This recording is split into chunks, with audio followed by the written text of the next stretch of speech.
तीन गलतियां जो एक बिजनेसमैन को जेल पहुंचा सकती है। First, tax evasion. अगर कोई बिजनेसमैन टैक्स की चोरी करता है इन जीएसटी और income tax, it can lead him और हर टू जेल। बेटर आप क्या कीजिए, during the financial year tax planning कीजिए, that would be helpful for you. Second thing, अगर आप जीएसटी या इनकम टैक्स के नोटिस का रिप्लाई नहीं देते हो टाइमली, जैसे अगर मैं एक केस का जिक्र करूं, कर्नाटका में एक फार्मर को 2013 में एक नोटिस आया था, he has incurred massive loss of around 26 lakh in futures and options. Then उसको नोटिस आया था टू जस्ट लाइक रिप्रेजेंट करना था और बताना था कि ये जो फंड्स आए थे सोर्स ऑफ इन्वेस्टमेंट प्रूव करना था। He could not able to reply because उसने कभी अपना मेल और मोबाइल चेक नहीं किया था। And 2019, 20, 24 each year from the like time period उसको डिपार्टमेंट नोटिस आते रहे, he could not reply it. And today you won't believe, in 2024 69 crore की डिमांड रेज हुई उसको इनकम टैक्स में। डिमांड तो रेज हुई, प्लस उसकी प्रॉपर्टीज प्लस बैंक अकाउंट सारे फ्रीज हो गए, अटैच हो गए।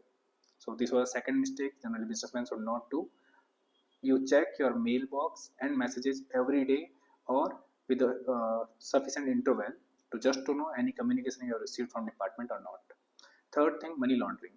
अगर आप गलती से भी इन्वॉल्व होते हो मनी लॉन्ड्रिंग में, अब कई बार क्या होता है कि आप ना चाहते हुए इन्वॉल्व हो जाते हो। मनी लॉन्ड्रिंग का बेस्ट एग्जांपल हवाला।